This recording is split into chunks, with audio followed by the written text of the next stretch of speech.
Very good morning student. Previous class में हमने बात की थी पेपर नंबर सेकंड की। ठीक है।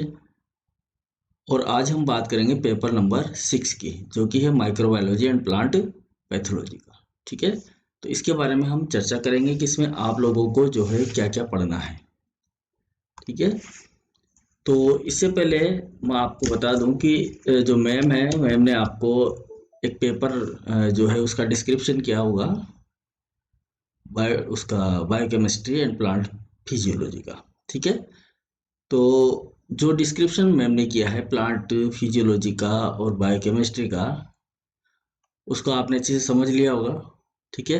अब हम जो डिस्कशन कर रहे हैं वो है microbiology and plant pathology paper. ठीक है। दो पेपर और डिस्कस करेंगी मैम इसके बाद में रेगुलर। ठीक है। फिर उसके बाद हम जो है हमारे कंटेंट के ऊपर आएंगे कि आपको कौन सा पेपर हम पहले पढ़ा रहे हैं। ठीक है। तो एक एक करके हम आगे बढ़ते चले जाएंगे। तो सबसे पहले बात करें हम पेपर नंबर 6 की, जो कि हमारा लास्ट पेपर है, क्योंकि आपको पता होगा अगर आपने इससे पहले वाले वीडियो देखे हैं तो 6 पेपर आपके होने वाले हैं, जिनके नाम एक बार फिर से मैं आपको बता देता हूँ। फर्स्ट पेपर जो है वो है आपका cell and molecular biology of plant. ठीक है, ये पेपर है। दूसरा है साइटोलॉजी वाला, साइटोलॉजी जेनेटिक्स एंड साइटोजेनेटिक्स वाला पेपर। ये दोनों पेपर का रिव्यू जो है मैंने किया है आप लोगों के सामने। और आज मैं जो 6 पेपर है माइक्रोबायोलॉजी एंड प्लांट पैथोलॉजी, इस पेपर का आपको ओवरव्यू बता रहा हूँ कि क्या क्या इसके अंदर हमें पढ़ना है और कौन कौन सी बुक हमें जो है रेफरेंस बुक के रूप में इस्तेमाल करनी है, जो हमारे बीएससी की बुक्स है। ठीक है ना। क्योंकि जब हम पढ़ने आएंगे, जब आप पढ़ने आओगे, तो पढ़ने के लिए आपके पास में जो हम पढ़ा रहे हैं उसके लिए पहले से प्री नॉलेज होना चाहिए, उसके बाद ही हम आगे बढ़ पाएंगे। ठीक है। तो चलिए, और थर्ड पेपर जो है ये मैम करेगी biology and diversity of flower plant of cryptogams, taxonomy and diversity of seed plant and gymnosperm. हो सकता है इसका जो है डिस्क्रिप्शन मैं करूं। ठीक है। और प्लांट फिजियोलॉजी एंड मेटाबॉलिज्म का मैम कर चुकी है डिस्क्रिप्शन। ठीक है, इस पेपर का कर चुकी है, फिफ्थ पेपर का। तो चलिए स्टार्ट करते हैं हम क्या क्या हमें पढ़ना है फिफ्थ पेपर के अंदर। ठीक है। और कुछ इंपॉर्टेंट इंस्ट्रक्शन आपके लिए जो स्टार्टिंग करने से पहले, क्योंकि अभी हमारे जो है कॉलेज वो खुल सकते हैं, संभावित है, जरूरी नहीं है खुलेंगे। ठीक है, कोई गारंटी नहीं है, लेकिन फिर भी संभावनाएं जताई जा रही है कि वो 1 जनवरी से हमारे कॉलेज जो है वो ओपन हो जाएंगे। मतलब आपकी फिजिकल स्टडी जो है वो 1 जनवरी से स्टार्ट हो सकती है, संभावित है, गारंटी नहीं है। ठीक है। नहीं भी हो तो जब होंगे तब हम आगे के डिस्कशन करेंगे। तो जब तक नहीं होता है तब तक के लिए हम तो ये मान के चल रहे हैं कि 1 जनवरी को आपके कॉलेज जो है वो रीओपन हो जाएंगे, मतलब आपकी फिजिकल स्टडी स्टार्ट हो जाएगी। ठीक है। तो उसके लिए क्या है कि आपको कुछ तैयारी करनी है। इसके लिए इसकी जो बात है वो मैं लास्ट में करूँगा। ठीक है, बिल्कुल लास्ट एंड फाइनल, जब अपना टॉपिक पूरा हो जाएगा ये वाला, उसके बाद बात करेंगे कि आपको करना क्या है इन दिनों में। ये जो डेज है, इन दिनों में आपको करना क्या है, क्योंकि जैसे आप आओगे आपके जो फंक्शनलिटी है वो प्रॉपर चालू हो जाएगी। जैसा कि मैंने आपको बताया कॉलेज का टाइम जो है आपका 6 घंटे का रहेगा, 6 आवर का टाइम रहेगा कॉलेज का। ठीक है, 6 घंटे का टाइम रहेगा, 3 घंटे आपकी क्लास रहेगी, 3 घंटे आपका प्रैक्टिकल रहेगा। ठीक है। तो 6 घंटे की प्रिपरेशन के लिए जो है हमें अभी से तैयारी करनी पड़ेगी, क्योंकि लास्ट में समय कम रहेगा हमारे पास में। ठीक है, प्रैक्टिकल का जो समय है वो हमारे पास कम रहेगा। तो वो मैं आपको बताऊंगा कि क्या करना है उसमें, तो वो मैं बताऊंगा इसके बिल्कुल लास्ट में। ठीक है। चलिए, तो पेपर है हमारा paper number 6 microbiology and plant pathology का। ठीक है। अब देखिए इसके अंदर जो फर्स्ट यूनिट है माइक्रोबायोलॉजी की, उसके अंदर हमें क्या पढ़ना है। दो किताबें हैं, जैसा कि नाम ही लिखा हुआ है इसका, एक माइक्रोबायोलॉजी और दूसरा प्लांट पैथोलॉजी। दोनों रिलेटेड बुक्स है लेकिन अलग अलग है। एक माइक्रोबायोलॉजी किताब है और एक प्लांट पैथोलॉजी की बुक है, तो दो किताबें हैं अलग अलग। लेकिन फिर भी आपको जो है मटेरियल बिल्कुल इजी वे में आपके बीएससी बुक के अंदर मिल जाएगा। ठीक है। अब बीएससी में हमारे पास में दो सेशन चलते हैं, एक चलता है जूलॉजी और दूसरा चलता है बॉटनी। तो माइक्रोबायोलॉजी जो है वो दोनों ही सब्जेक्ट में प्रीफर की जाती है, जूलॉजी में भी और बॉटनी में भी, यानी कि दोनों का ही फिक्स मिक्स रूप है ये। ठीक है। तो इसमें क्या करना है, हमें क्या पढ़ना है, देखो कहाँ से पढ़ना है हमें। ये सारी चीज जो है, जो भी आप देख रहे हो यहाँ पर, ये सारी की सारी आपकी बीएससी पार्ट फर्स्ट के अंदर है। बीएससी पार्ट फर्स्ट का जो सेकंड पेपर है, आप उठा लीजिए उसको, बुक को, ठीक है। ये चीजें नोट कर ही रहे होंगे आप, जो भी आपको बताया जा रहा है नोट जरूर कर लें। नहीं करते हैं तो प्रिंट आउट, मैंने बता ही दिया था कहाँ से प्रिंट आउट निकलेगा, ठीक है, वहां से आप प्रिंट आउट निकाल लीजिए और प्रिंट आउट निकाल के सिलेबस को अपने पास रखिए, ठीक है। उसमें से पर डे के हिसाब से आप कोई सा भी टॉपिक चूज करके उसको पढ़ने लग जाए। अभी हिंदी मीडियम में पढ़ ले आप, आपके पास जो भी बुक्स है उसे पढ़ ले। आप चाहे हिंदी मीडियम से हो चाहे इंग्लिश मीडियम से हो, जैसी भी बुक है आपके पास उसे पढ़े डेफिनेटली, ठीक है। और कम से कम 2 से 3 घंटे अपनी स्टडी बनाए रखिए। चलिए, तो इसमें हमें क्या पढ़ना है, एक तो इसमें पढ़ना है हमें हिस्ट्री, माइक्रोबायोलॉजी का क्या हिस्ट्री है, ठीक है, किसने डिस्कवर किया, सबसे पहले कौन था साइंटिस्ट, कैसे कैसे इसकी डिस्कवरी हुई, तो वो सारी यहाँ पर हमें देखनी है हिस्ट्री में, क्योंकि यहाँ से हमारे छोटे छोटे क्वेश्चन जो है वो बनते हैं, ठीक है। उसके बाद में आर्की बैक्टीरिया क्या होते हैं और यू बैक्टीरिया क्या होते हैं, आर्की बैक्टीरिया का स्ट्रक्चर और यू बैक्टीरिया का स्ट्रक्चर, इनके बारे में डिटेल स्टडी कर ले कहीं से भी, इंटरनेट से, एनी टाइप ऑफ सोर्सेस, ठीक है।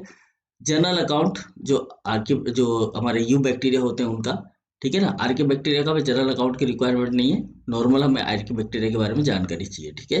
जनरल अकाउंट में आप ultra structure of bacteria, bacteria की संरचना किस प्रकार की होती है, कैसा दिखाई देता है ना, ये बैक्टीरिया होता है इस तरह से, ठीक है। और इसमें बाहर की तरफ में होती है एक सेल वॉल, जनरल अकाउंट में यही चीज़ आपको पढ़नी है, सेल वॉल पढ़ना है पहले तो, ठीक है, सेल वॉल। इसके बाद में इसकी प्लाज्मा मेम्ब्रेन, इसके अंदर होती है प्लाज्मा मेम्ब्रेन, ठीक है। इसके बाद में इसका फ्लेजिला, फ्लेजिला का स्ट्रक्चर, ठीक है। फिर इसके ऊपर फिमरी पाई जाती है, फिमरी का स्ट्रक्चर, फिमरी कैसी होती है, क्या काम करती है, ठीक है। इसको हटाते हैं, सही से लिखते हैं धीरे धीरे आराम से। तो फिमरी का स्ट्रक्चर आपको याद करना है यहाँ पर, मतलब फिमरी किस तरह की होती है, ठीक है। इसके अलावा यहाँ पर पाई जाती है स्पेसिफिक फिमरी के साथ ही कुछ स्पेसिफिक स्ट्रक्चर जिन्हें कहा जाता है पीलाई या पीली, ठीक है। कैसी होती है, किसी कौन सी प्रोटीन से बनी थी, क्या फंक्शन होता है। इसके बाद में इसका साइटोप्लाज्म, बैक्टीरिया का जो साइटोप्लाज्म होता है, साइटोप्लाज्म में क्या क्या चीज होती है, ठीक है। मीजोसोम, मीजोसोम का स्ट्रक्चर, मीजोसोम। इसके अलावा इसके अंदर पाए जाने वाले राइबोसोम, कौन से प्रकार का राइबोसोम इसके अंदर पाया जाता है, ठीक है। और लास्ट एंड फाइनल इसका न्यूक्लियस कंटेंट, यानी कि न्यूक्लियोइड कैसा होता है, ठीक है। और इसमें कितने जीन पाए जाते हैं, उसका स्ट्रक्चर कैसा है, ये सारी चीज आपको इसमें पढ़नी है। तो ये हो जाएगा आपका अल्ट्रा स्ट्रक्चर की कहानी, ठीक है। इसके बाद में न्यूट्रिशन, किस प्रकार का फूड इसको चाहिए होता है। फिर इसके बाद इसका रिप्रोडक्शन, रिप्रोडक्शन कौन कौन से तरीके से होता है, सेक्सुअल रिप्रोडक्शन, कॉन्जुगेशन, ठीक है। वो सारी चीज़ आपको यहाँ पढ़नी है। बाइनरी फिजन किस तरह से करता है ये, वो आपको पढ़ना है, ठीक है। एक बार देख लेना है, पढ़ने का मतलब ये है कि आपको एक बार देख लेना है। पढ़ना का मतलब मेरा ये नहीं कि हम तो पढ़ाएंगे आपको, ये है ना, आपको एक बार से सरसरी नज़र से रिवाइज करना है, ये कहने का मतलब है, ठीक है। बायोलॉजी एंड इकोनॉमिक इम्पोर्टेंस, ठीक है, ये आप देखेंगे आराम से, बिल्कुल सिंपल है। तो ये हो गया आपका सिंपल सा फर्स्ट यूनिट, सेकंड यूनिट में आपको मिल जाएगा, फर्स्ट यूनिट में मिल जाएगा सारा सारा। साइनोबैक्टीरिया, साइनोबैक्टीरिया यानी कि ब्लू ग्रीन एल्गी, तो ये किस में मिलेगा आपको, मिलेगा इसी में, माइक्रोबायोलॉजी की बुक में, ठीक है। साइनोबैक्टीरिया, इसके फीचर, बायोलॉजिकल इंपॉर्टेंस क्या है, ये हमें यहाँ पर देखना है। उसके बाद में इसी किताब के अंदर आपको मिलेगा वायरस, वायरस का क्लासिफिकेशन, ठीक है, उसका characterization, ultra structure of virus, virus का स्ट्रक्चर, उसका आइसोलेशन कैसे किया जाता है एंड प्यूरिफिकेशन कैसे कैसे किया जाता है वायरस का, ये सबसे इंपॉर्टेंट चीज़ है, ठीक है। ये हमारा प्रैक्टिकल पार्ट है। केमिकल नेचर, उसकी रासायनिक प्रकृति कैसी होती है, उसमें रेप्लिकेशन कैसे होता है, ट्रांसमिशन कैसे होता है वायरस का, ठीक है। और वायरस किस किस प्रकार के होते हैं, जैसे साइनोफेज है, तो साइनोफेज का हमें जो है डिस्क्रिप्शन पूरा होना चाहिए, और दूसरा इकोनॉमिक इंपॉर्टेंस, ठीक है। अब बीएससी किताब में साइनोफेज छोटा सा ही दे रखा है, तो आप इसको कहीं और दूसरे सोर्स से थोड़ा सा देख ले एक्स्ट्रा में, इकोनॉमिक इंपॉर्टेंस वायरस की क्या है, ठीक है। इसके बाद में है फाइटोप्लाज्मा, फाइटोप्लाज्मा को हम बोलते हैं माइकोप्लाज्मा, तो माइकोप्लाज्मा वाला जो चैप्टर है अलग से इस फर्स्ट ईयर की बुक में वो पढ़ लेंगे, ठीक है। उसका कैरेक्टरिस्टिक रोल और उसको कौन सी डिजीज कोज करता है प्लांट के अंदर, ठीक है। एनिमल के लिए नहीं चाहिए हमें, प्लांट के लिए चाहिए, ठीक है। तो ये हो गई हमारी फर्स्ट यूनिट की बात, सामान्य है, बिल्कुल सिंपल है, पढ़े हैं हम फर्स्ट ईयर में, हमने खूब पढ़ा है माइक्रोबायोलॉजी को, है ना। सेकंड पेपर था हमारा, तो ये सिंपल था। चलिए दूसरी यूनिट में देखते हैं क्या है। अब ये इंडस्ट्रियल माइक्रोबायोलॉजी है, इसको बोलते हैं इंडस्ट्रियल और एग्रीकल्चर माइक्रोबायोलॉजी, कंबाइंड है ये, इंडस्ट्रियल और एग्रीकल्चर माइक्रोबायोलॉजी। अगर आप इसको मिल जाती है तो ठीक है, नहीं तो स्कोप एंड एप्लीकेशन आपको डेफिनेटली मिल जाएंगे फर्स्ट ईयर की किताब में। माइक्रोब्स इन एग्रीकल्चर, एग्रीकल्चर में कौन कौन सी माइक्रोब्स का इस्तेमाल किया जाता है, इंडस्ट्रीज में, और food pollution and biological control of paste, ठीक है ना। इंडस्ट्री में किस प्रकार से इस्तेमाल किया जाता है, फूड में किस प्रकार से इस्तेमाल किया जाता है, हम घरों में करते हैं, दही बनाते हैं, that is the food. Pollution और बायोलॉजिकल कंट्रोल ऑफ पेस्ट, ये सबसे इंपॉर्टेंट है, यहाँ से क्वेश्चन आता है हमारा। पोल्यूशन कंट्रोल में माइक्रोब्स का किस प्रकार से उपयोग किया जाता है, और बायोलॉजिकल कंट्रोल ऑफ पेस्ट, जो हमारे जो कीड़े लग जाते हैं फसलों के अंदर, उनको हम जो माइक्रोब्स है उनका स्प्रे करके कैसे नष्ट करें, ठीक है। ये हम इसके अंदर पढ़ेंगे, ये हम पढ़ाएंगे आपको, ठीक है। फर्स्ट ईयर में नहीं है ऐसा कुछ। चलिए, जनरल अकाउंट ऑफ इम्यूनिटी, अब ये आ गया इम्यूनोलॉजी, ठीक है।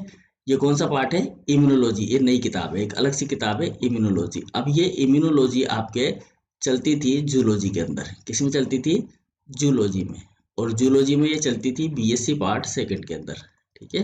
बीएससी पार्ट सेकंड के अंदर इम्यूनोलॉजी वाला पोर्शन है, तो आप वहां से इसको पढ़ेंगे जूलॉजी किताब में, ठीक है। इसमें इम्यूनिटी, एलर्जी क्या होती है, उसका प्रॉपर्टीज क्या है, ठीक है।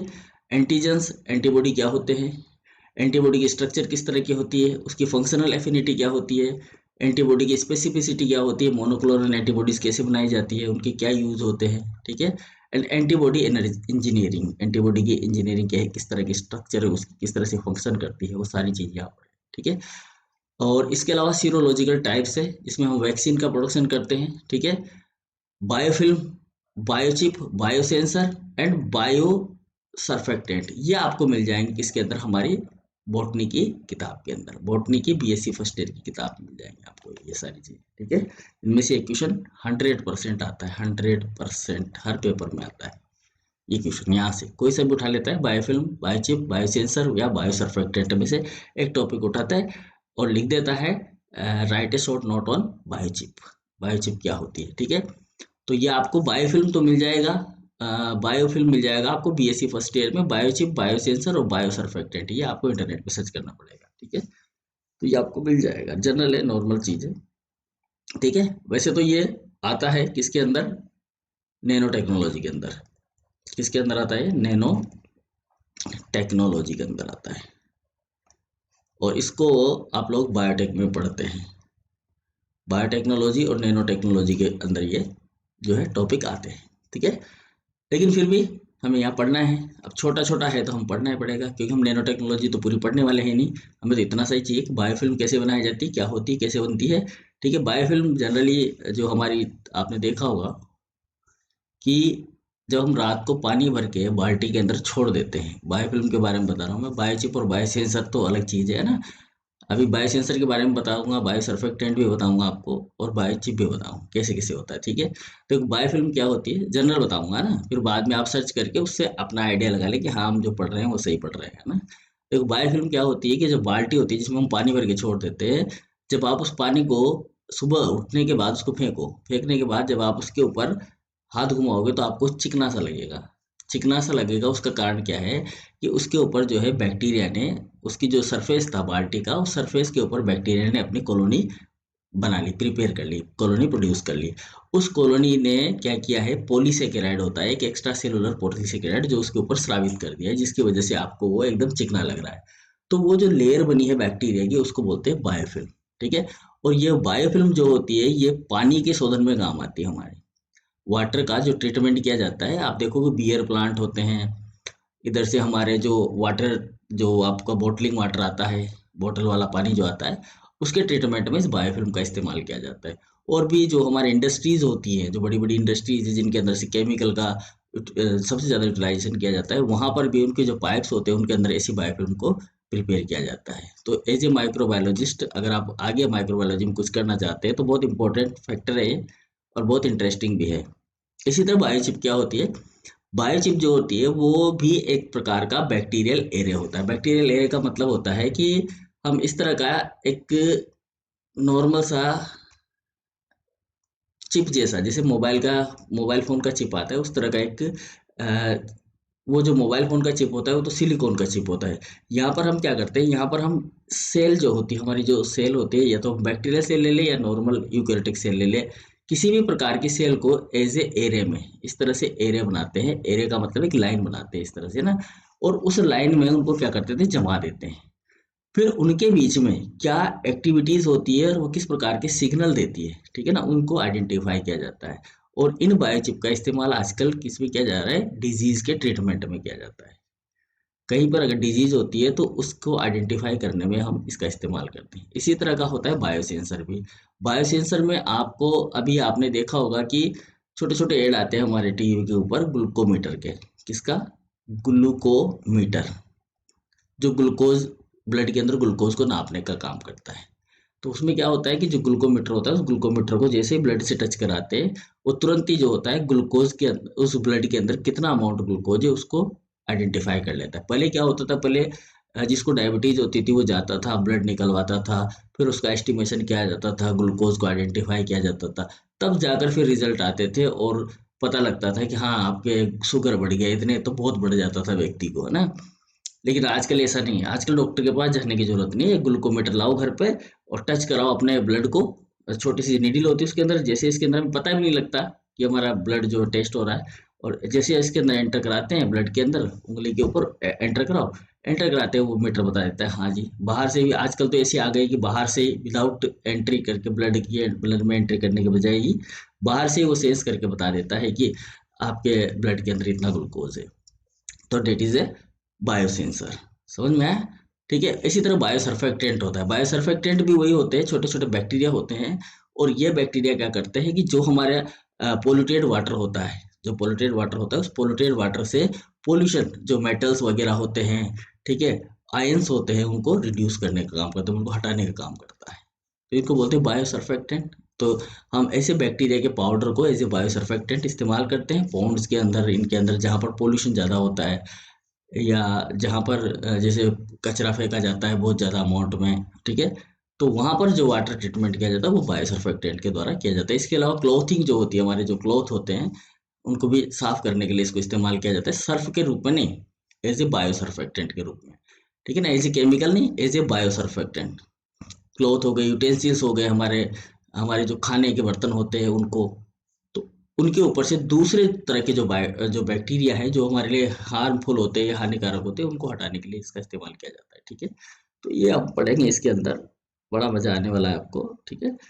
चलिए, तो नेक्स्ट है अपना प्लांट पैथोलॉजी। अब ये हमारा इम्पोर्टेंट है ना, क्योंकि हम प्लांट्स के बारे में पढ़ेंगे तो प्लांट पैथोलॉजी तो हमें सब कुछ आना चाहिए प्लांट पैथोलॉजी में, क्योंकि आपसे कोई भी पूछ सकता है, अरे भाई साहब आप बॉटनी में कर रहे हो, हाँ मैडम आप बॉटनी में कर रही हो, ठीक है कोई बात नहीं, तो ये हमारे पौधे को क्या हो गया जरा बताना, क्यों हुआ है, बस। क्योंकि आप बॉटनी से एमएससी कर रहे हो ना, तो कोई भी आपसे पूछ लेगा। किसी की फसल में कुछ प्रॉब्लम हो गई, अरे आपकी बच्ची बॉटनी में कर रही है, हाँ जी सर बॉटनी में कर रही है, तो बताओ ये हमारे फसल को देखो क्या हो गया इसमें, इसमें ये फूल कैसे मुरझा रहे हैं, इसकी जड़ें छोटी क्यों हैं, इसमें पत्तियां पीली क्यों पड़ गई, है ना। ये सब पूछेंगे आपसे। या आप कहीं किसी स्कूल में पढ़ाते हो तो कोई भी आ जाए, गांव के लोग पूछने आ जाते हैं कि सर ये हमारे इसमें क्या हो गया है, कैसे नहीं बढ़ रहा है, ये पेड़ को क्या हो गया है, ये कैसे सूखता जा रहा है, इस तरह के नए नए तरीके की चीजें आपके पास आएंगी, है ना। फिर उनके आंसर देना मुश्किल हो जाता है, तो इसलिए ये इंटरेस्टिंग है हमारे लिए, है ना। हमें नॉलेज होनी चाहिए इसके बारे में कैसे क्या होता है। चलो, तो ये भी बताएंगे आपको कैसे होगी, आपको बिल्कुल 100% नॉलेज हो जाएगी इस चीज़ों की। चलिए, तो क्या पढ़ना है हमें प्लांट पैथोलॉजी के अंदर? प्लांट पैथोलॉजी के अंदर हमें पढ़ना है उसका हिस्ट्री, स्कोप और प्लांट पैथोलॉजी। क्या हिस्ट्री है, क्या स्कोप है? स्कोप बहुत सारा है, अगर हमें पता हो ना तो हम प्लांट डॉक्टर बन सकते हैं नॉर्मली, है ना। गांव में कोई भी फसल में कोई प्रॉब्लम हो, अगर हमें उसके बारे में पता है तो उसका ट्रीटमेंट बता दे लोगों को, तो लोग आपसे पूछने आने लग जाएंगे अपने आप ही, है ना। चलिए खैर, तो that is the plant pathology. Important है ये। इम्पोर्टेंट इसलिए है कि आजकल जो है ना सबसे ज़्यादा रिसर्च इसी के ऊपर हो रहा है। क्रॉप जो है हमारे, धान हो गया, सोयाबीन हो गई, बाजरा हो गया, सरसों हो गई, चना, धनिया, उड़द, मूंग, ये सब क्या है कि हमारे लिए बहुत इम्पोर्टेंस रखते हैं। गेहूँ, अब क्या होता है कि आज के ज़माने में खाद्यान्न के भंडार तो हमारे पास बहुत है, लेकिन हमारा जो एग्रीकल्चर लैंड है वो रिड्यूस हो गया है, मतलब कम हो गया है। अब उस कम एग्रीकल्चर लैंड में ज़्यादा से ज़्यादा प्रोडक्शन कैसे किया जाए, ये आज के ज़माने में सबसे बड़ा क्या बोल सकते हो उसको, ट्रेंड है। अब अगर आप ऐसी फसल प्रिपेयर करते हैं, ऐसी फसल बना सकते हैं जिससे ज़्यादा से ज़्यादा उत्पादन किया जा सके और ज़्यादा से ज़्यादा अर्निंग की जा सके, तो आपकी फसल को कोई भी खरीदेगा। मतलब आपके जो बीज होंगे, सीड होंगे, उनको कोई भी खरीदेगा। तो ये ट्रेंडिंग मटेरियल है प्रेजेंट टाइम पर, जो ट्रेंड में चल रहा है। ठीक है। अब क्या होता है कि उसके ऊपर रोग भी बहुत सारे लगते हैं। सीधी सीधी बात है कि अगर आप किसी को कहोगे कि भाई कोई भी चीज़ आपने ले ली और आप उसको खींच रहे हो, ज़बरदस्ती खींचातानी कर रहे हो, तो डेफिनेटली वो बीमार होगा ना। एक व्यक्ति है और आप उसको बोलते हो कि भाई तू जल्दी से है ना ताकतवर बन जाएगा, ताकतवर बनने के लिए तुझे ना बार बार एक्सरसाइज करनी पड़ेगी। अब आप उसको ताकतवर बनाने के चक्कर में क्या कर रहे हो, जल्दी जल्दी एक्सरसाइज करवा रहे हो, बहुत ज़्यादा एक्सरसाइज करवा रहे हो। ताकतवर, तो ताकतवर होने की बजाय क्या होगा, रिड्यूस होने लग जाएगा जल्दी, यानी कि उसकी जो एनर्जी होगी वो घटती चली जाएगी, है ना। तो उसको कोई ना कोई बीमारी लग जाएगी। तो सेम ऐसा ही क्या होता है, प्लांट्स के लिए होता है। प्लांट पे भी सेम इफेक्ट होता है, ऐसा कैसा है। तो वो जो प्लांट डिजीज है जो उसके ऊपर अटैक करती है, हमें उसको आइडेंटिफाई करना होता है। और ये सबसे इम्पोर्टेंट है। और आज के इस ट्रेंड में पैथोलॉजी सबसे ज़्यादा ट्रेंड कर रही है। जैसे ह्यूमन पैथोलॉजी ट्रेंड कर रही है कोविड-19 के चक्कर में, है ना। इस कोविड-19 के चक्कर में जिस तरह से ह्यूमन पैथोलॉजी ट्रेंड कर रही है, उसी प्रकार से प्रेजेंट टाइम पर प्लांट पैथोलॉजी भी ट्रेंड कर रही है। क्योंकि उसका इम्पैक्ट हमारी फसलों के ऊपर भी हो रहा है। हालांकि कोविड का फसल के ऊपर, फसल से कोई लेना देना नहीं है, लेकिन एग्रीकल्चर लैंड जो है हमारे, वो आधे अधूरे ही जो है अब प्रोडक्शन कर रहे हैं। पूरा एग्रीकल्चर लैंड प्रोडक्शन नहीं कर रहा है। तो उसके पीछे क्या कारण है, ये जानने हैं हमें। ठीक है। तो चलो पैथोलॉजी को हम पढ़ेंगे और भी ज़्यादा डिटेल से। तो जनरल अकाउंट ऑफ डिजीज, इसमें हमें पढ़ना है कि डिजीज कैसे होती है, कौन कौन से ऑर्गेनिज्म होते हैं जो डिजीज को कोज करते हैं ना, कोज्ड बाय प्लांट पैथोजन। तो उसका जनरल अकाउंट पढ़ेंगे, है ना। और डिजीज जो होती है, सब रोगों का जो कारण है वो तीन कारण है। सभी रोगों के तीन कारण याद रखो हमेशा। कौन कौन से, जैसे वो आता है टीवी पे ऐड आता है, कौन सा कारण, कीटाणु, है ना, जिनको हम बोलते हैं कीटाणु। आपने भी सुना होगा कीटाणु होते हैं। तो यहाँ पर जितने भी डिजीज होते हैं उनके तीन कारण है। कीटाणु, जिसको हम बोलते हैं कीटाणु, वो तीन है। कौन कौन से है, अब हमारी भाषा में वो तीन कीटाणु नहीं रहेंगे, हमें उनको बोलना पड़ेगा। फंगस, बैक्टीरिया और वायरस। ठीक है। प्लस में एक और जोड़ लो एडिशनल, माइकोप्लाज्मा। माइकोप्लाज्मा। तो तीन जो है मुख्य कारण है। जैसे मनुष्य के अंदर रोग के तीन कारण बताए गए हैं आयुर्वेद में, वात, पित्त और कफ। ऐसे प्लांट्स के अंदर और एनिमल के अंदर, किसी में भी हो, सब में तीन ही कारण है, फंगस, बैक्टीरिया और वायरस। ये तीन कारण है, इनसे ही जो है रोग फैलते हैं। ये तीनों के बारे में हमें पढ़ना है। प्लांट बैक्टीरिया के द्वारा कौन कौन से रोग फैलाए जाते हैं, वायरस के द्वारा कौन कौन से फैलाए जाते हैं, फंगस के द्वारा कौन कौन से रोग फैलाए जाते हैं, माइकोप्लाज्मा के द्वारा कौन कौन से रोग फैलाए जाते हैं। तो ये इसमें है। प्लांट पैथोजन्स क्या होते हैं, पैथोजन अटैक कैसे करते हैं। अब ये तो है ही नहीं कि सारे बैक्टीरिया सभी पौधों के ऊपर अटैक कर लेंगे। कुछ स्पेसिफिक होता है, उनके बीच में कुछ रिलेशन होता है, इसी वजह से वो अटैक कर पाते हैं। कैसे वो अटैच होते हैं, कैसे अपने न्यूक्लिक एसिड को एंटर कराते हैं, ट्रांसफर करते हैं अपने आप को बॉडी के अंदर, उस प्लांट की बॉडी के अंदर ट्रांसफर कराते हैं, क्या उनके अंदर मैकेनिज्म है, ये सारी चीज़ यहाँ पर पढ़नी है अपन। ठीक है। पैथोजन का अटैक कैसे होता है, उसका डिफेंस मैकेनिज्म क्या होता है। अब प्लांट भी कुछ ना कुछ क्राइटेरिया अपना फॉलो करता है। जो कोई बैक्टीरिया अटैक करता है तो उस बैक्टीरिया को रिड्यूस करने के लिए प्लांट भी क्या करता है, अपना डिफेंस मैकेनिज्म एक्टिव करता है। तो प्लांट के ऊपर क्या डिफेंस मैकेनिज्म है, वो हम यहाँ पर देखेंगे। ठीक है। किस तरह से वो डिफेंस करता है अपने आप को। डिफेंस का मतलब लड़ाई, युद्ध करना। ठीक है। Physical, physiological, biochemical and molecular aspect, सारे सबसे ज़्यादा इंपॉर्टेंट। फिजिकल तो नॉर्मल है, देखने में कैसा दिखता है वैसा वगैरह वगैरह ना। फिर उसका फिजियोलॉजिकल, एंट्री कर गया बॉडी के अंदर, प्लांट सेल के अंदर एंट्री कर गया, तो फिर वहाँ पर क्या इफेक्ट प्रोड्यूस करेगा। फिर उसका बायोकेमिकल एनालिसिस करते हैं।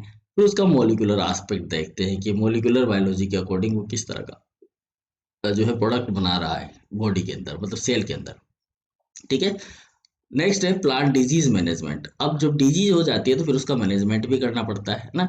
तो उसके लिए कौन से इस्तेमाल किया जाए, मतलब कौन सा रसायन इस्तेमाल किया जाए, बायोलॉजिकल मैनेजमेंट, आईपीएम सिस्टम, ये सारे सिस्टम जो है हमें यहाँ पर फॉलो करने हैं। ठीक है। डेवलपमेंट ऑफ ट्रांसजेनिक्स, ट्रांसजेनिक कैसे बनाए जाएं।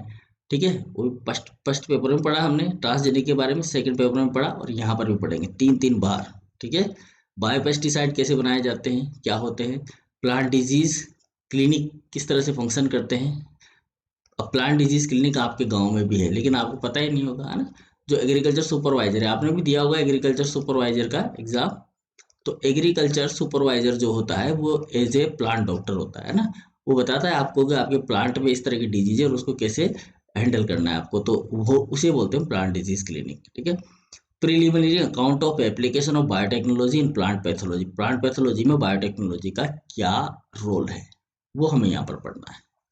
ठीक है। वैसे बायोटेक्नोलॉजी का जो पेपर है, पेपर नंबर 10, वो आपके फाइनल में पूरा का पूरा चलेगा।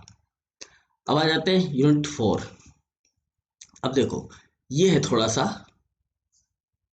ओरिजिनल बॉटनी वाला पोर्शन। ठीक है। इसमें जो आपने पढ़ा है सब कुछ है जो कि आपका बीएससी फर्स्ट ईयर में। कौन कौन से, देखो पहले तो सिम्टोमेटोलॉजी क्या होती है, सिम्टोमोलॉजी मतलब कौन से सिम्टम दिखाई देते हैं उनको कैसे आइडेंटिफाई किया जाता है और कैसे उनको कंट्रोल किया जाता है ना, प्लांट डिजीज को कैसे कंट्रोल किया जाता है सिम्टम देख के, उसको बोलते हैं सिम्टोमेटोलॉजी। ठीक है। सिम्टोमोलॉजी।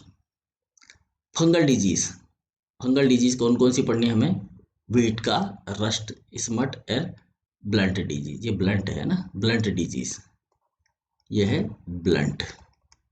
ठीक है।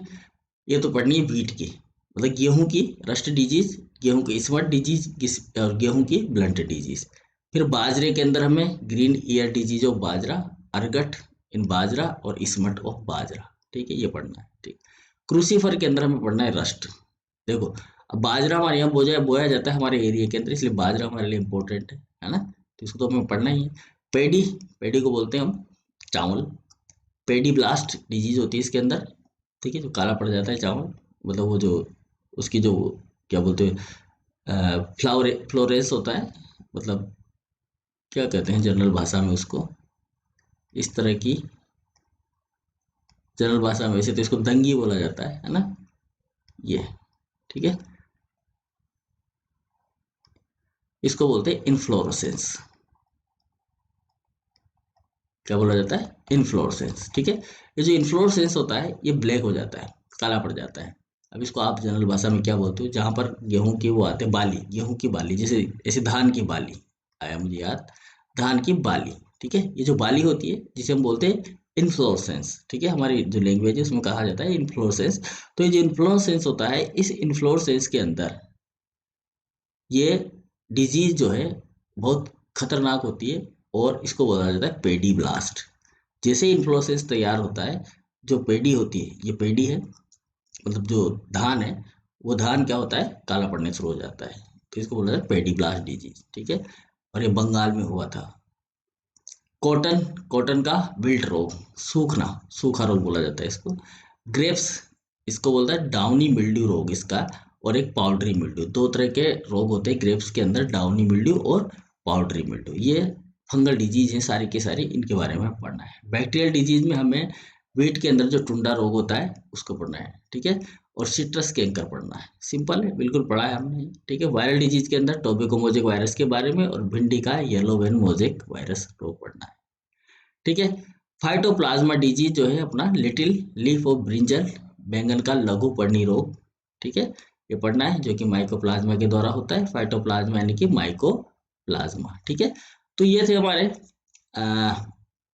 इम्पोर्टेंट पॉइंट जो हमें पढ़ने हैं। और आपको कौन सी किताब में से पढ़ने हैं ये सारे, ये जो अभी मैंने बताया यूनिट 4, यूनिट 4 भी आपको मिलेगी बीएससी पार्ट फर्स्ट की, बीएससी पार्ट फर्स्ट बॉटनी की बुक के अंदर। ठीक है। तो देखो, पूरी तो बॉटनी किताब पढ़नी है आपको, है ना, जिसमें फंगस पढ़ना है, बैक्टीरिया पढ़ना है, वायरस पढ़ना है। पढ़ने का मतलब देखना है ना, अभी भी समझ में नहीं आया है तो मैं ये कह रहा हूँ, पढ़ने का मतलब देखना है, कि उसको देख लो एक बार सरसरी नजर से क्या क्या चीजें हैं उसके अंदर और क्या क्या हुआ है। आपने सब छूट गया, लेकिन अब दोबारा से रिवाइज करेंगे इन चीजों का ना। पैथोलॉजी जो हमने देखी, ये भी आपको बता ही दिया मैंने कहाँ कहाँ मिलेगी। तो ये जो है आपको प्लांट पैथोजन अटैक, ये आपको कहीं भी नहीं मिलेगा, ये हम पढ़ाएंगे आपको। ठीक है, चाहो तो आप इंटरनेट पे सर्च कर सकते हो। ये पैथोलॉजी वाला ये जो पोर्शन है यूनिट 3 का ना, ठीक है। ये वाला आपको बता ही दिया मैंने कहाँ मिलेगा, बीएससी फर्स्ट ईयर में मिलेगा। ये वाला वैसे कुछ थोड़ा थोड़ा मिल सकता है आपको बीएससी फर्स्ट ईयर की अपनी बॉटनी की बुक के अंदर, तो आप उसमें देख लीजिएगा, अगर मिल जाता है कुछ तो आपको बहुत अच्छी बात है। ये वाला मैंने आपको बता दिया कहाँ से पढ़ना है, आपको बीएससी सेकेंड ईयर जूलॉजी की बुक से पढ़ना है, यूनिट 2। ठीक है, और फर्स्ट यूनिट आपको वापस से अपनी बीएससी फर्स्ट ईयर की किताब जो है उसमें से पढ़ना है। ठीक है, बीएससी फर्स्ट ईयर का सेकेंड पेपर जो कि है माइक्रोबायोलॉजी का, वहां से पढ़ना है। ठीक है, अब हम बात करते हैं उस चीज की जिसके बारे में मैंने आपको बोला था कि मैं आपको इसको लास्ट में बताऊंगा। ठीक है, वो क्या है, देखो हम जो प्रैक्टिकल करते हैं, अभी तक आपने हो सकता है नहीं किया हो, अगर आपने प्रैक्टिकल किया है तो बड़ी अच्छी बात है। ठीक है, तब तो कोई दिक्कत नहीं। अब आपको क्या करना है, या तो आप ग्रुप में या इंडिविजुअली। तो मैं पहले तो ये चाहूंगा कि आप इंडिविजुअली इंडिविजुअली इंडिविजुअल का मतलब होगा अकेले अकेले, है ना, अकेले अकेले, क्योंकि अभी आप ग्रुप में हो नहीं, तो अभी आप अकेले अकेले कोई सा भी एक टॉपिक सर्च करें। किसके लिए?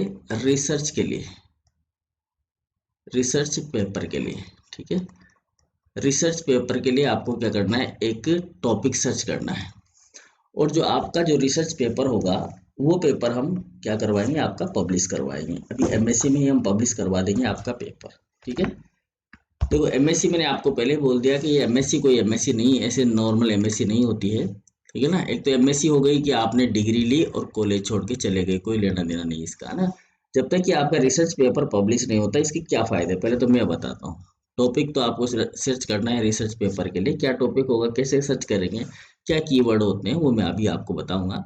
लेकिन जो रिसर्च पेपर होता है इसका क्या इम्पैक्ट होता है, इसका इम्पैक्ट होता है कि जब आप एमएससी करने के बाद में, एमएससी आपने किया, एमएससी करने के बाद में आप नेट फाइट करोगे या तो नहीं करोगे, या तो करोगे, नेट फाइट फाइट करोगे या फिर नहीं करोगे। नहीं करोगे में क्रॉस लगा दिया है। ठीक है, दोनों ही कंडीशन में नेट फाइट करने पर भी या नहीं करने पर भी ये रिसर्च पेपर आपके काम का है। ठीक है, ये रिसर्च पेपर क्या होगा, आपके काम आएगा। कैसे काम आएगा, ये काम आएगा दोनों ही कंडीशन में, पीएचडी करने में।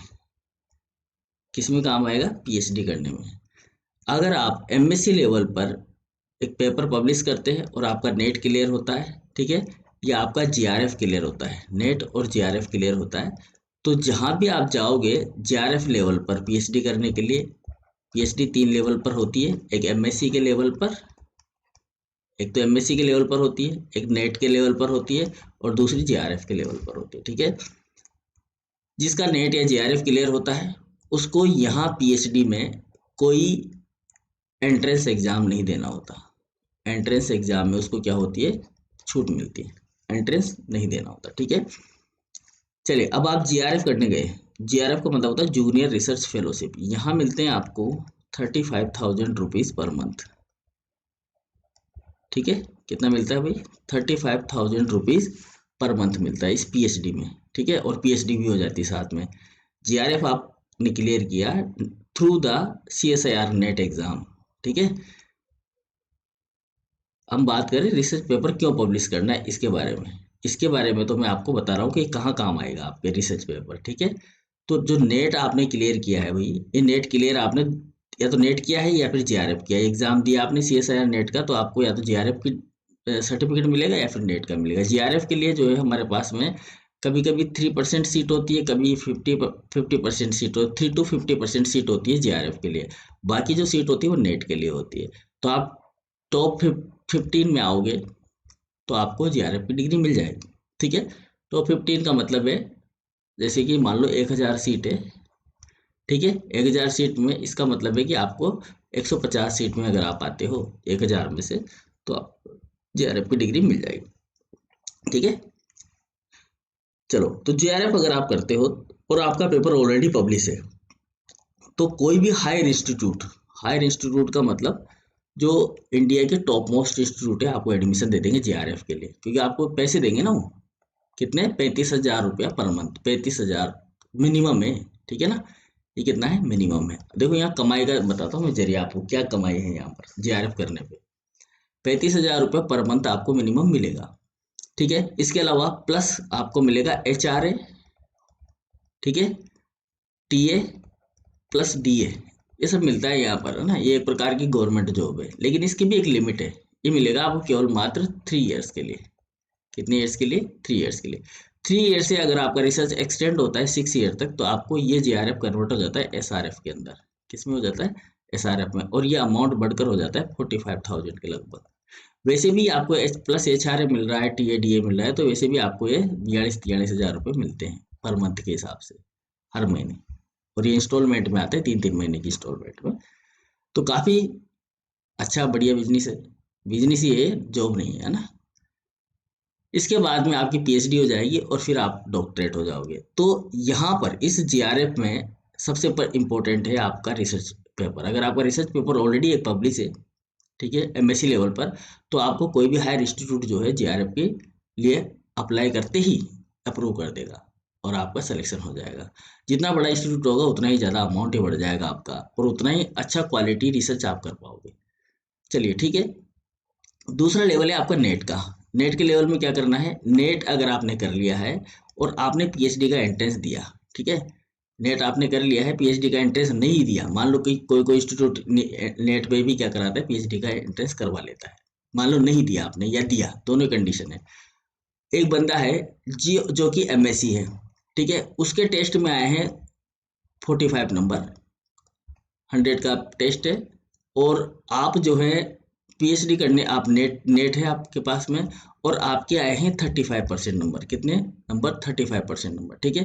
प्लस आपको 5% नेट का मिलते, कितना होता है आपका, 40% होता है। कितना होता है, 40%। लेकिन अभी भी जो है MSc वाला जो लड़का है ना, वो आपके लेवल से ज़्यादा है, ठीक है। लेकिन अगर आपका एक रिसर्च पेपर पब्लिश है, एक रिसर्च पेपर पब्लिश है, प्लस 5 और जोड़ लो, तो कितना हो गया, 45 हो गया।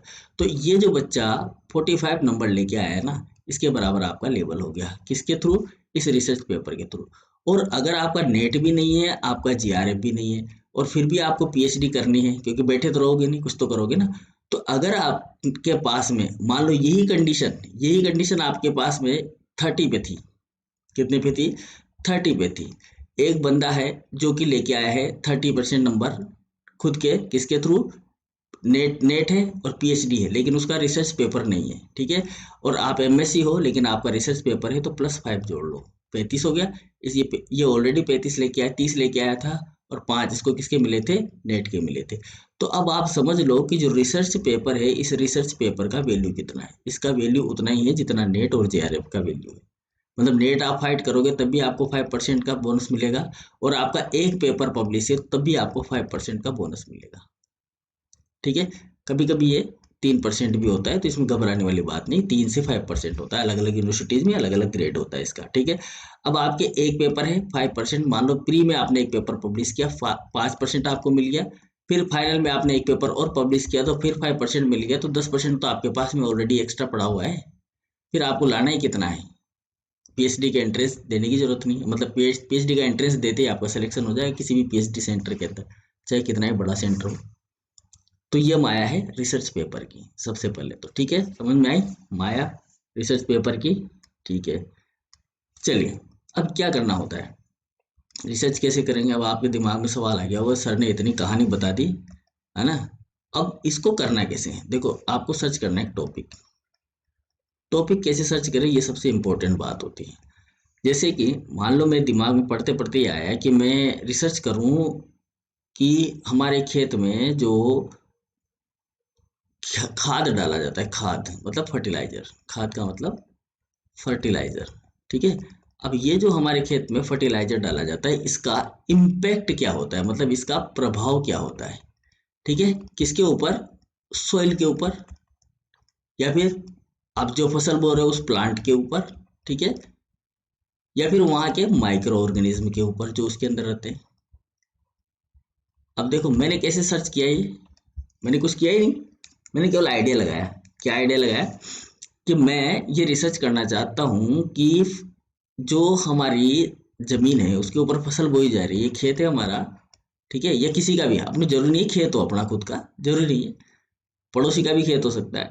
पड़ोसी के खेत पर कौन सी फसल बोई गई है प्रेजेंट में, ठीक है, वो देखिए हमने ये फसल बो रखी है इसके अंदर, ठीक है। सबसे पहले हम शुरुआत यहीं से करते हैं, पड़ोसी से, ठीक है, अपना तो है ही नहीं खेत, हो सकता है आपके पास हो, लेकिन पड़ोसी के खेत की हम शुरुआत करते हैं कि ये पड़ोसी का खेत है, हमने देखा इसने फसल बो रखी है ये। अब दिमाग में आइडिया आ गया है, रिसर्च कैसे होता है वो बता रहा हूँ मैं आपको ना, ठीक है। वो डिपेंड करता है कि आप किसके ऊपर रिसर्च करना चाहते हो। अब इसी में बहुत सारी चीजें हैं। अब मेरे दिमाग में आइडिया है कि यार फसल जो है इसमें बो रखी है, अब इस फसल के ऊपर क्या प्रभाव पड़ रहा है, किसका, फर्टिलाइजर का, फर्टिलाइजर डाल रहे हैं इसके अंदर। अब ये देखना है कि ये फर्टिलाइजर कौन सा डाल रहा है, ऑर्गेनिक फर्टिलाइजर यूज करता है या फिर इनऑर्गेनिक फर्टिलाइजर यानी कि एनपीके यूज करता है, या फिर ये खाद यूज करता है, जो नॉर्मल खाद होती है वो यूज करता है, ठीक है। अब देखते हैं कि इसने तो ऑर्गेनिक खाद यूज कर रहा है ये बंदा, तो फिर हम दूसरे गए, ये मान लेते हैं इसको ए है, हम गए बी के पास, बी वाले खेत में गए, बी वाला क्या कर रहा है, एनपीके यूज कर रहा है, बस हो गया, हमारा रिसर्च शुरू है ऐसे। ऑर्गेनिक खाद का इस्तेमाल करने पर क्या इफेक्ट पड़ता है और एनपीके यूज करने पर क्या इफेक्ट पड़ता है, यहाँ पर अंतर हो गया और दोनों का हमने एनालिसिस करना शुरू कर दिया, ठीक है। तो फर्टिलाइजर का इम्पैक्ट अब किस किस पे देखना है हमें, सोइल पर, ये भी एक पेपर पब्लिश हो जाएगा आपका। आप चाहते हो सोइल पे नहीं करें, बहुत ज़्यादा लंबा हो जाएगा, चलो प्लांट पे करते हैं, प्लांट के ऊपर क्या इफेक्ट पड़ेगा, तो प्लांट पे कर सकते हो। चलो इस पे नहीं करते तो माइक्रो ऑर्गेनिज्म पे करते हैं। माइक्रो ऑर्गेनिज्म में क्या आपको लिए आपको क्या चाहिए, लेबोरेटरी चाहिए। प्लांट पे सीधा रिसर्च करने के लिए लेबोरेटरी की जरूरत नहीं है, सोइल पे रिसर्च करने के लिए भी लेबोरेटरी की जरूरत है, ठीक है। प्लांट के ऊपर बाद में पता लगेगा हमें, क्योंकि हम हर स्टेप पर यहाँ पर जो है उसका पता लगाएंगे। अभी तो हमने केवल आइडिया लगाया कि ये कर सकते हैं, ठीक है। अब आपको क्या करना है, गूगल में जाना है, किस में जाना है, गूगल में, गूगल में जाना है और वहां लिखना है इम्पैक्ट या इफेक्ट, इम्पैक्ट लिखो या क्या लिखो, effect, effect of fertilizer, fertilizer, ठीक है, ऑन सोइल या प्लांट या माइक्रो ऑर्गेनिज्म, ठीक है। ये आपने डाल दिया, ये डालते ही गूगल में बहुत सारे पेपर आएंगे, रिसर्च पेपर। उन रिसर्च पेपर में से जो आपके काम का है, मतलब जो आपको लगता है कि मैं ये कर सकता हूँ, एक एक को खोलो, पहले एक को खोलो। अब उस एक को खोलकर आपको देखना क्या है, देखो सबसे पहले तो उसके ऊपर ही ऊपर वाला जो है पोर्शन वो पढ़ो कि क्या लिखा हुआ है, इंट्रोडक्शन, ठीक है। क्या होता है, इंट्रोडक्शन। इंट्रोडक्शन के बाद में यहाँ पर एक चीज होती है अबस्ट्रैक्ट। पहले तो आप उस अबस्ट्रैक्ट को पढ़ लो, उसमें ही मिलेगा आपको सारा शॉर्ट में, शॉर्ट डिस्क्रिप्शन होता है अबस्ट्रैक्ट, ठीक है, पेपर का। तो अगर वो लगता है कि ये हाँ ये मेरे से रिलेटेड है, जो मैं सोच रहा हूँ वो इसने कर रखा है। रिसर्च का मतलब होता है दोबारा से खोज करना। आप डिस्कवरी तो करोगे नहीं, दुनिया में डिस्कवरी होती नहीं है, जो भी होता है रिसर्च होता है, ठीक है। तो आपने क्या किया, एब्स्ट्रैक्ट को पढ़ा, आपको लगा रिलेटेड है, ठीक है। तो रिलेटेड है, या तो इंट्रोडक्शन पढ़ लो, अगर एब्स्ट्रैक्ट नहीं मिल रहा है तो इंट्रोडक्शन पढ़ लो, उससे ही पता चल जाएगा कि हाँ ये आपके रिसर्च से रिलेटेड है, मतलब जो आप करना चाहते हो उससे रिलेटेड है, ठीक है। उसके बाद में उसके बाद में आपको करना क्या है, उसका मटेरियल एंड मेथोडोलॉजी पढ़ना है। क्या पढ़ना है, मटेरियल एंड मेथोडोलॉजी, उस पेपर को, ठीक है। मटेरियल एंड मेथोडोलॉजी आपको पढ़ना है, ठीक है। अभी मैं आपको एक पेपर खोल के दिखाता हूँ कैसे सर्च होता है पेपर, ठीक है। जनरली जो पेपर होता है वो कैसे सर्च होता है, ठीक है। यहाँ चलते हैं अपन इस जगह पर, यहाँ से लेते हैं हम गूगल को इधर हमारे इस वाले पोर्शन में, ठीक है जी। ये लो, भाई छोटा हो गया,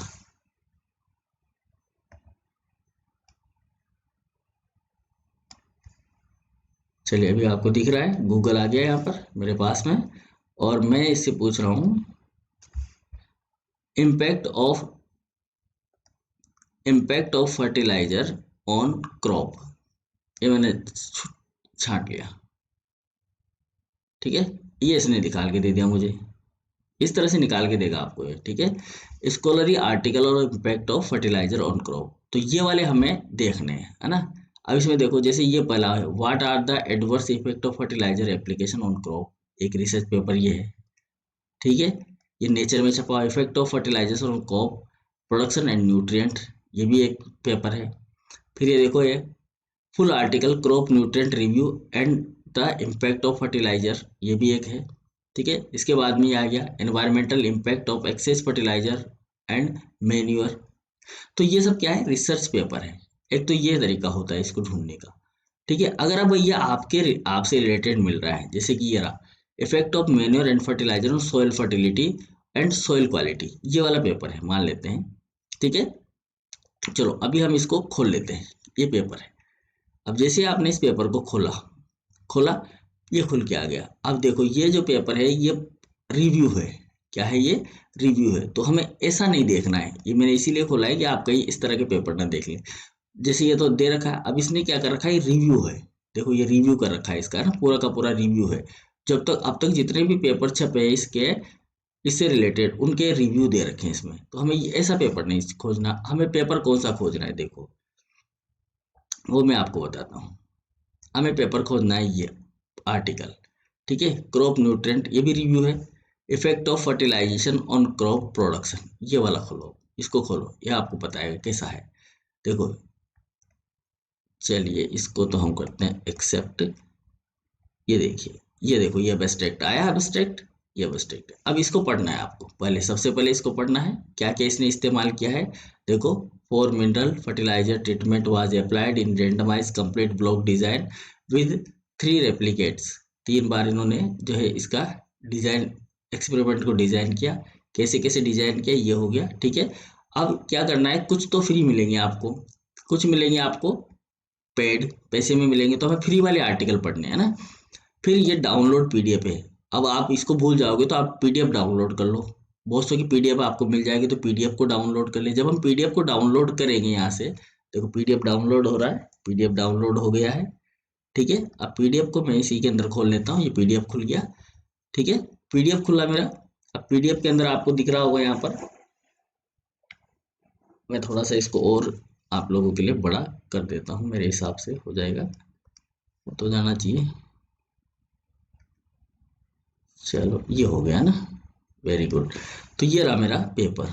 ठीक है, ओपन पेपर है इसलिए हमें पीडीएफ मिल गया इसका, मतलब फ्री वाला है इसलिए। अब देखो इसमें हमें क्या पढ़ना है, इसमें ये इसने बता रखा है टेबल वगैरह। तो यहाँ पर इसने एक तो रिजल्ट दे रखा है, सीधा डायरेक्ट रिजल्ट आ गया। इसके अलावा इसकी मेथडोलॉजी होगी, कहीं ना कहीं इसने मेथडोलॉजी लिख रखी होगी। डिस्कशन, ये क्या पढ़ना है हमें लास्ट में, सबसे इंपॉर्टेंट। अभी हम बात कर रहे थे रिसर्च मेथडोलॉजी की। ये देखो मेथड आगे नीचे, किसी में तो ऊपर होता है, किसी में नीचे होता है, किसी में लास्ट में होता है, कहीं ना कहीं आपको मिलेगा ये। ठीक है, तो ये मेथड से, मेथड्स हो या रिसर्च मेथडोलॉजी या मेथडोलॉजी होगा। ठीक है, तो इसने ये बताया है कि इसको कहाँ से कैसे क्या किया इसने, इसमें इसका पूरा का पूरा क्या है, डिटेल लिखी हुई है कि इन्होंने कितने साल लगाए, कैसे एक्सपेरिमेंट किया, वो सारी चीजें। ठीक है, कितना टाइम लगा इनको, क्या एक्सपेरिमेंटल डिजाइन है। अब ये इसका एक्सपेरिमेंटल डिजाइन एंड ऑपरेशन, कैसे एक्सपेरिमेंट को डिजाइन किया। तो जो जो एक्सपेरिमेंट इन्होंने डिजाइन किया है ना, उस एक्सपेरिमेंट को आप क्या करो, शॉर्ट डिस्क्रिप्शन लिख लो। अब शॉर्ट डिस्क्रिप्शन कैसे लिखेंगे साहब, चलिए, मुझे तो दिख नहीं रहा है, आपको दिख रहा होगा ये पूरा का पूरा। ठीक है, दिख रहा है नहीं, दिख रहा है। चलो, the experiment was conducted in randomize complete block design in 3 replica, मतलब 3 रेप्लिका में इन्होंने जो है एक्सपेरिमेंट डिजाइन किया है। ठीक है, four treatment chemical NPK fertilizers, chemical P and K fertilizer P K with number with no N, मतलब एक ऐसा डिजाइन किया इन्होंने। 3 डिजाइन किए इन्होंने, क्या डिजाइन किए 3 में, देखो मैं बता रहा हूँ आपको, वापस से यहाँ आ जाते हैं हम हमारे इस पे। अब जैसे इन्होंने रिसर्च मेथोडोलॉजी को डिजाइन किया, तो आपको भी क्या करना है, उसको शॉर्ट में लिखना है। वो सारी रिसर्च मेथोडोलॉजी जो है शॉर्ट में लिखनी है, किसी कागज पे लिख लो या कॉपी में लिख लो अपना मटेरियल मेथोडोलॉजी की। तो क्या डिजाइन किया इन्होंने, 3 फील्ड डिजाइन किए इन्होंने, 1 2 और 3, इस तरह से। ठीक है, एक में दिया इन्होंने एन और पी विदाउट के, एक में दिया इन्होंने एन के विदाउट पी, एक में दिया इन्होंने एन पी दे दिया, एन के दे दिया, और एक में दे दिया के पी विदाउट एन, और एक रख लिया इन्होंने कंट्रोल के रूप में जिसमें दे दिया एन पी के। और तीनों के ऊपर क्या किया, इम्पैक्ट देखा। ठीक है, और चलते हैं और क्या किया इन्होंने। ठीक है, अब इन्होंने फर्टिलाइजर को जो फर्टिलाइजर दिया वो कैसे कैसे दिया। ठीक है, तो वो हमें डिजाइन देखनी। अब आगे चलो, कितना कितना किलो दिया, जैसे यहाँ दे रखा है 60 किलोग्राम पर हेक्टेयर के हिसाब से दिया। ठीक है, फिर इसके अलावा इन्होंने कैल्शियम सुपर फॉस्फेट भी दिया है इसको, फॉस्फेट के रूप में कौन सा ऑर्गेनिक इनऑर्गेनिक कंटेंट यूज किया है वो, और ब्रोन फर्टिलाइजर कितने किस हिसाब से दिया, वो सब क्या है आपको एक कागज पे लिख लेना है। ये तो मैं आपको केवल एक आइडिया बता रहा हूँ करना क्या है, कैसे करना है ना। फिर उसकी सैम्पलिंग कैसे की, उसका जो है सैम्पलिंग कैसे किया इन्होंने वो भी आपको लिखना है। इसी में है सैम्पलिंग और मेजरमेंट, उसको कैसे मापा, मेन चीज होती है मापना। दिया जो तो हमें पता लग ही जाएगा, लेकिन उसको मापा कैसे वो सबसे इम्पोर्टेंट है। फिर उसका डाटा एनालिसिस और उसका कैलकुलेशन कैसे किया, है ना, तो वो आपको लिखना है। ये सारी चीजें ये इंपॉर्टेंट है हमारा। तो इंपॉर्टेंट चीज क्या हो गई हमारी, इंपॉर्टेंट चीज हो गई हमारा मटेरियल मेथोडोलॉजी, ये आप लिख लो, ठीक है। फिर आपका जो टॉपिक है, जो भी टॉपिक है और जो आपने सर्च किया है कि हम उसको कर सकते हैं या नहीं कर सकते। बहुत सी चीजें ऐसी जिसे हम कर ही नहीं सकते। फॉर एग्जाम्पल एक ऐसा रिसर्च हो जिसमें 4 साल लग रहे हो, तो हमेशा रिसर्च नहीं कर सकते, है ना। ये हमारे पास 2 साल है, अब 2 साल के बाद पेपर पब्लिश कराओगे तो 2 3 4 सालों तक आपको स्टडी करनी होगी। तो हमें ऐसा छोटा सा क्लाइमेट चेंज का हो गया, है ना, प्लांट की रूट का हो गया, प्लांट की जो लीफ होती है उनकी साइज पे हो गया, है ना। ऐसे छोटे छोटे रिसर्च जो है हम 1 ईयर के अंदर पूरा कर सकते हैं, मतलब 6 मंथ के अंदर हमारा रिसर्च कंप्लीट हो जाना चाहिए, तब तो हमारा पेपर पब्लिश हो सकता है, ठीक है। तो हमें करना है ये काम, मटेरियल मेथोडोलॉजी लिखना है। फिर आपको एक टॉपिक सेलेक्ट करना है कि सर मैं इसके ऊपर ये टॉपिक मेरा ये बनाया है, ठीक है। टॉपिक होगा उसका, जो भी आपका टॉपिक आप सेलेक्ट करोगे, है ना, वो टॉपिक होगा। उसका मेथोडोलॉजी क्या है, मेथोडोलॉजी, यह आपको मुझे सबमिट करानी है, ठीक है। सर हम ये काम करेंगे और ऐसे होगा, ये मेरा टॉपिक होगा, ये मेरा काम होगा, वो आपको मुझे क्या है एक कागज पे लिख के सबमिट कराना है, ठीक है। अब अगर वो पॉसिबल होगा तो हम उसको क्या करवाएंगे, आपको परफॉर्म करवाएंगे, और जो रिजल्ट होगा, रिजल्ट एनालिसिस वगैरह सारी चीज उसमें हम आपकी हेल्प करेंगे। आपको उसके लिए एक पेपर से काम नहीं चलेगा, केवल एक अकेला पेपर नहीं, आपको कम से कम 50 से 60 पेपर इसके लिए सर्च करने पड़ेंगे। 50 या 60 पेपर सेम टॉपिक के 50 से 60 पेपर जो है आप सर्च करेंगे, और उनको क्या करेंगे, उनके अंदर जो भी मटेरियल मेथोडोलॉजी सबको लिखेंगे अलग अलग। लिखने का मतलब आइडियली लिख लोगे कि भाई इस पेपर में ये लिखा हुआ है, इस पेपर में लिखा हुआ है, अगर सेम से मिल रहा है तो हमें लिखने की जरूरत नहीं, वो तो एक ही है। तो दूसरे पेपर में कुछ चेंजेज है, उसने ऐसे किया तो उसको भी आप अंडरलाइन करके अलग रख लें। तीसरे पेपर में इस तरह से किया है, चौथे पेपर में इस तरह से किया गया है।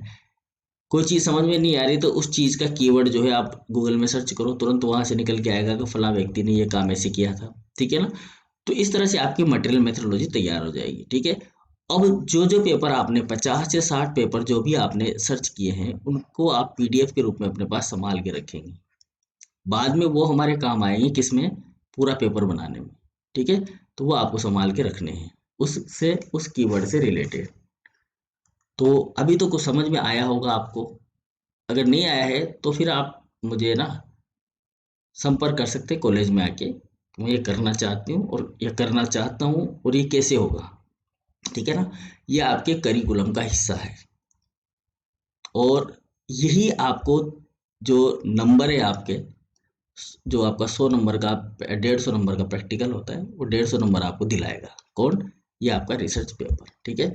तो रिसर्च पेपर बनाने की तैयारी करो, पढ़ाई चलती रहेगी, आपकी पढ़ाई होती रहेगी, उसमें कोई आपका बीच में कोई विघ्न नहीं होगा, कोई बाधा नहीं आएगी, और उसका कोई इफेक्ट भी नहीं होगा आपकी परसेंटेज के ऊपर, है ना। ये ऐसा नहीं कि सर हम तो काम कर रहे हैं यहाँ पर, अब हम पढ़ेंगे कब, किस टाइम पढ़ना है। तो दोनों काम आपके साथ साथ होते रहेंगे, तो दिमाग में चीज़ नहीं आनी चाहिए। और ये इम्पोर्टेंट चीज़ है, ठीक है। इम्पोर्टेंट इसलिए नहीं है कि आपको ये पैसे कमाने के लिए मैं बोल रहा हूँ, तो आपको पैसे कमाने इसलिए इम्पोर्टेंट है। ये इम्पोर्टेंट इसलिए है क्योंकि ये आपकी एमएससी की डिग्री को 4 चांद लगा देगा। क्या लगा देगा, एमएससी की डिग्री को 4 चांद लगा देगा, ठीक है ना। तो ये 4 चांद लगवाने के लिए रिसर्च करें और पेपर सर्च करना शुरू कर दें, टॉपिक सर्च करना शुरू कर दें। जब हम 1 तारीख को मिलेंगे, 1 जनवरी 2020 को, तो आपके सबके पेपर जो है उसका टॉपिक, उसका मटेरियल मेथोडोलॉजी, उसका लिटरेचर, वो सारा सब कुछ आपको पेन ड्राइव में सबमिट कराना है। कब, 1 तारीख को, ठीक है। Okay, thank you, goodbye, मिलते हैं नेक्स्ट क्लास में। Thank you.